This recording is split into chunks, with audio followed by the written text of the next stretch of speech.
Shalom Bapak Jonathan dan Shalom teman-teman. Dalam kesempatan ini kita akan belajar dari satu kitab, yaitu kitab 2 Timotius. Sebelumnya kita akan melihat latar belakang dari surat kedua Timotius ini. Surat kedua Timotius ini merupakan surat pastoral yang ditulis oleh Rasul Paulus.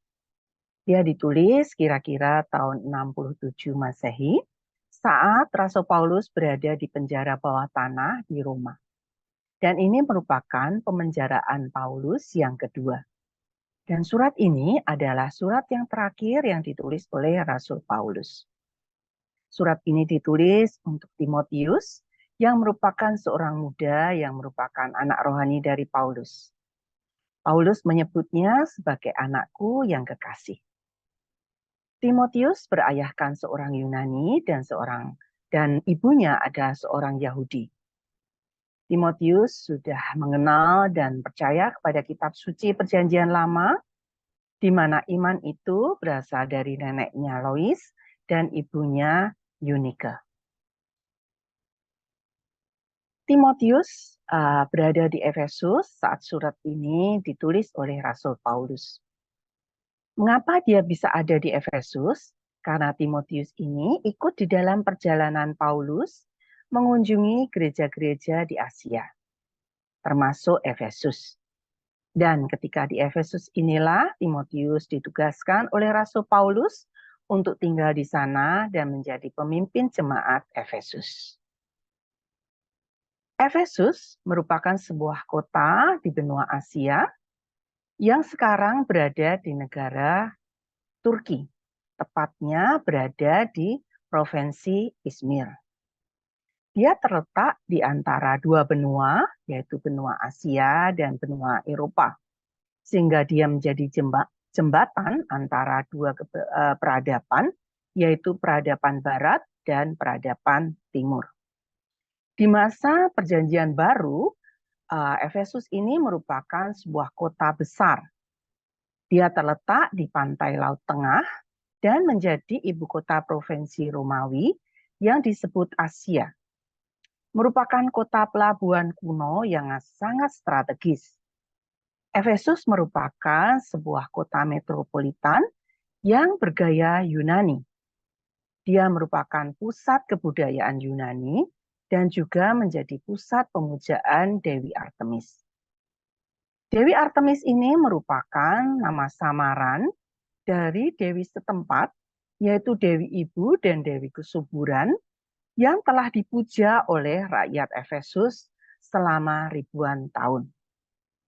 Nah, ini adalah gambaran dari beberapa peninggalan yang ada di Efesus yang menunjukkan kejayaan kota Efesus di masa lampau.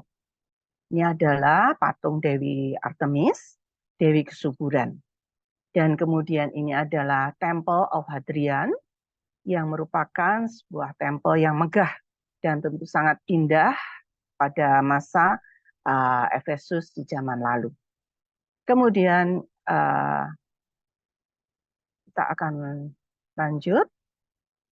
The Great Theater ini merupakan peninggalan juga Efesus di masa lalu. Nah, kita akan masuk pada pembahasan isi surat. Surat 2 Timotius ini terdiri atas 4 pasal, dan dalam kesempatan ini kita akan membahas beberapa pokok persoalan dan hal-hal yang penting. Hal pertama yang kita akan bahas adalah panggilan untuk setia. Panggilan untuk setia ada di 2 Timotius 1 ayat 3 sampai ayat 18. Di ayat 8, Paulus berkata kepada Timotius, "Jadi janganlah malu bersaksi tentang Tuhan kita, dan janganlah malu karena aku seorang hukuman karena dia. Melainkan ikutlah menderita bagi Injilnya oleh kekuatan Allah." Ayat 14, Rasul Paulus berkata, "Peliharalah harta yang indah, yang telah dipercayakannya kepada kita oleh Roh Kudus yang diam di dalam kita." Paulus ingin Timotius untuk tidak malu karena Paulus sendiri tidak pernah malu menjadi tahanan. Itu dinyatakan oleh Paulus di ayat yang ke-12. Di situ Paulus berkata bahwa dia tidak malu karena dia tahu kepada siapa dia percaya. Dan Paulus percaya bahwa Allah berkuasa memeliharakan apa yang Allah percayakan kepadanya sampai kepada akhir zaman. Ini adalah gambaran bahwa Paulus tetap setia di dalam penderitaannya. Yang kedua adalah tantangan untuk bertekun yang kita dapat baca di dalam pasal 2 ayat 1 sampai ke-13. Yang terpenting di dalam tantangan untuk bertekun ini adalah Paulus meminta agar Timotius melakukan pelayanan pelipat gandaan. Itu ada di dalam 2 Timotius 2 ayat 2. Dinyatakan bahwa apa yang telah engkau dengar daripadaku di depan banyak saksi, percayakanlah itu kepada orang-orang yang dapat dipercayai, yang juga cakap mengajar orang lain. Jadi di sini Paulus ingin menyampaikan bahwa meskipun Paulus itu terbelenggu, tapi firman Tuhan tidak akan terbelenggu. Karena firman Tuhan tetap disampaikan oleh murid-muridnya termasuk oleh Timotius. Dan dia ingin Timotius melakukan pelayanan pelipat gandaan ini supaya ketika Timotius sudah tiba waktunya, firman Tuhan tetap juga akan terus dinyatakan, terus diberitakan oleh murid-muridnya dan sampai kepada akhir zaman. Di dalam pasal 2 ayat 3-6 ini, Paulus menyatakan ada 3 ilustrasi, yaitu ilustrasi tentang prajurit, tentang olahragawan, dan tentang petani. Di sini menyatakan keinginan Paulus untuk menyampaikan bahwa kita perlu bertekun sampai pada akhirnya. Prajurit, dia tidak akan berkenan kepada komandannya kalau ia memusingkan dirinya dengan soal-soal penghidupannya. Dia harus fokus kepada tugas yang dibebankan kepadanya, dan dia harus taat kepada komandannya. Dan barulah dia bisa berkenan kepada komandannya.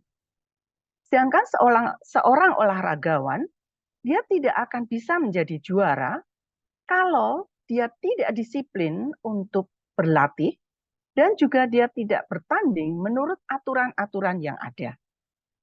Apabila dia menyalahi aturan yang ada, maka seorang olahragawan akan didiskualifikasi sehingga dia tidak akan pernah menjadi seorang juara. Petani, dia juga harus disiplin dan bekerja keras. Dia harus tahu kapan dia harus menanam, dia harus mengairi, dia harus memupuk, dan dia juga harus tahu kapan dia harus memanen hasil panenannya. Apabila dia tidak disiplin dan tidak tepat pada waktunya, dia akan gagal untuk mendapatkan hasil usahanya. Jadi di sini, Paulus di dalam bertekun sampai akhir, Paulus ingin menyampaikan kepada Timotius, perlunya kita untuk fokus, disiplin, dan bekerja keras untuk kita bisa mendapatkan hasil dan mencapai akhir yang kita harapkan. Kemudian Paulus mencontohkan pada dirinya sendiri, di mana Paulus rela menderita untuk sebuah tujuan. Di sini di 2 Timotius 2 ayat 9-10, Paulus berkata, karena pemberitaan Injil inilah aku menderita. Malah dibelenggu seperti seorang penjahat. Tetapi firman Allah tidak terbelenggu.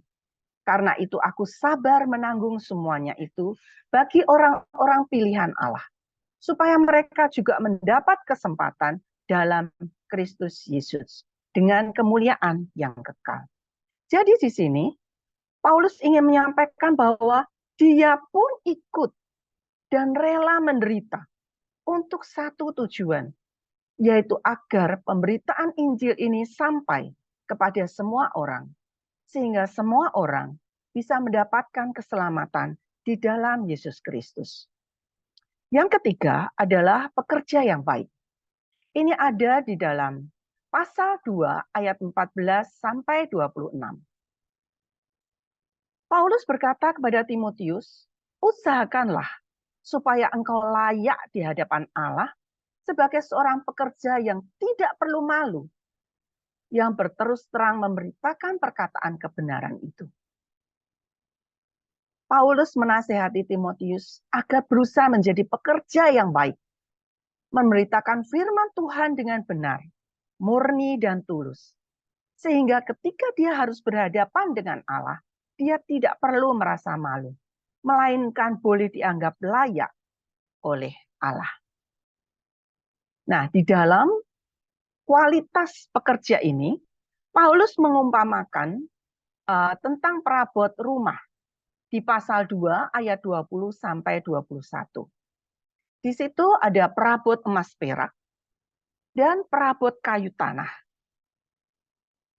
Perabot emas perak ini menggambarkan kualitas pekerja yang baik, yaitu pekerja yang menjaga kualitas hidupnya, sehingga dia menjaga kekudusannya, menjauhi yang jahat, sehingga dia bisa dipandang layak untuk dipakai oleh tuannya untuk pekerjaan-pekerjaan yang mulia.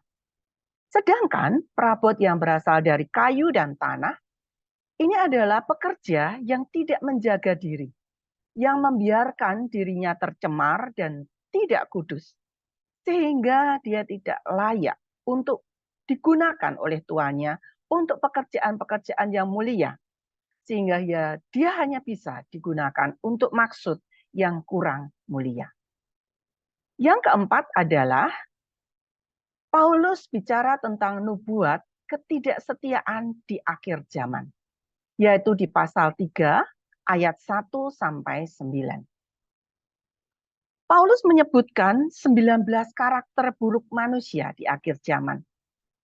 Contohnya seperti manusia mencintai dirinya sendiri, menjadi hamba uang, berontak terhadap orang tua, tidak tahu berterima kasih, dan lain sebagainya. Dan Paulus menasihati Timotius untuk waspada dan menjauhi mereka itu semua. Kelima, itu adalah tentang tantangan pemberitaan yang setia. Itu ada di pasal 3 ayat 10 sampai di pasal 4 ayat 8. Paulus menasihati Timotius agar berpegang pada kebenaran yang sudah ia terima dan ia yakini. Juga Paulus mengingatkan Timotius bahwa dari kecil Timotius sudah mengenal kitab suci yang memberi hikmat dan sudah menuntun Timotius kepada keselamatan oleh iman kepada Yesus Kristus.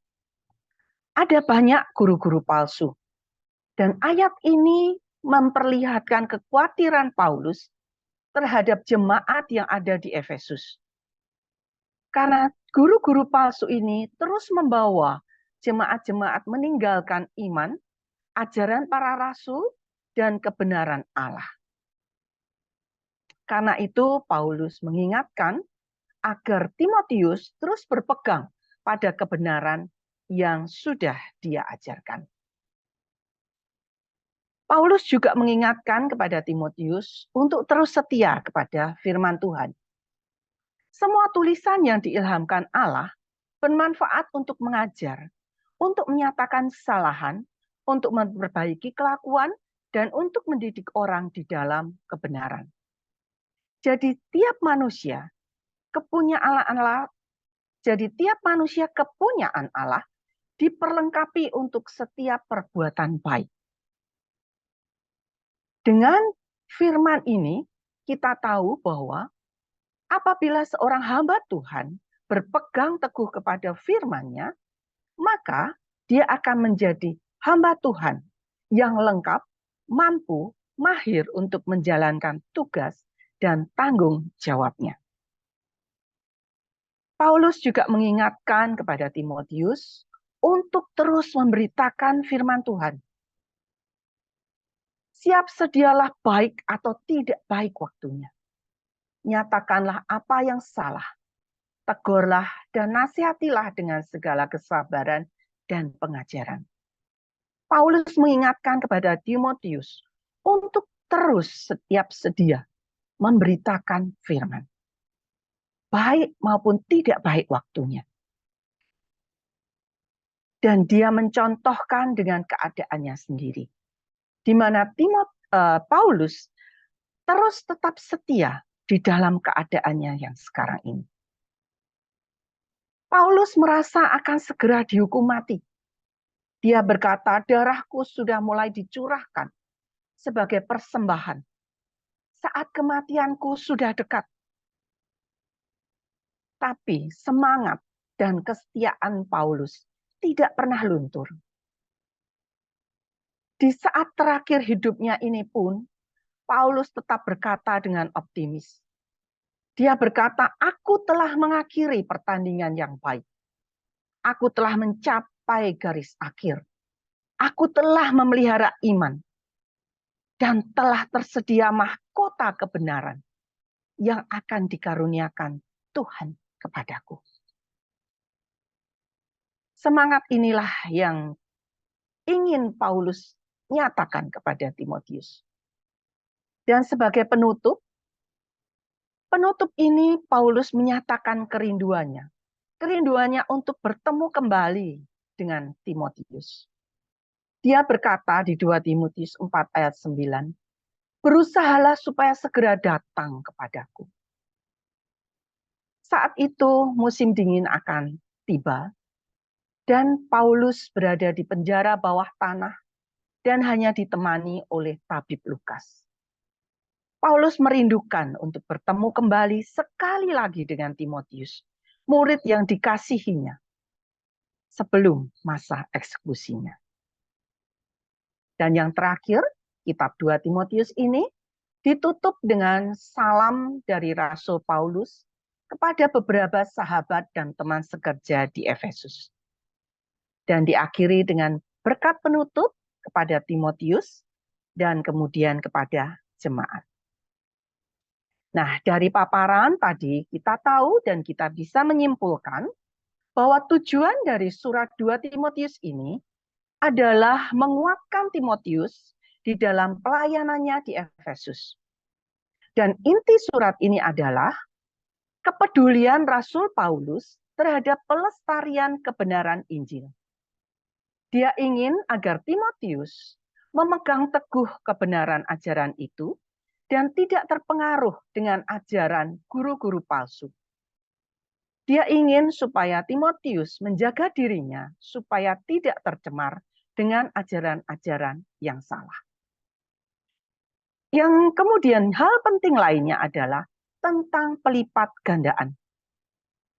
Paulus sangat concern dengan pelipat gandaan ini karena dia ingin firman Tuhan tetap diberitakan pada saat hamba Tuhan sudah sampai pada waktunya.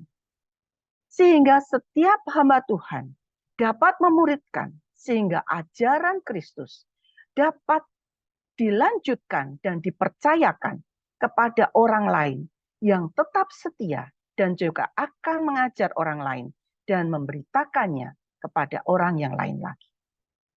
Kebenaran Injil buat Rasul Paulus adalah harta yang paling berharga, yang harus terus disampaikan kepada semua orang dengan penuh tanggung jawab dan kesetiaan sampai akhir. Dan segala upaya untuk mencemari, merusak, menyerang kebenaran Injil harus dilawan dengan keras. Demikianlah tentang surat kedua Timotius. Semoga dapat kita mengerti bersama dan Tuhan Yesus memberkati.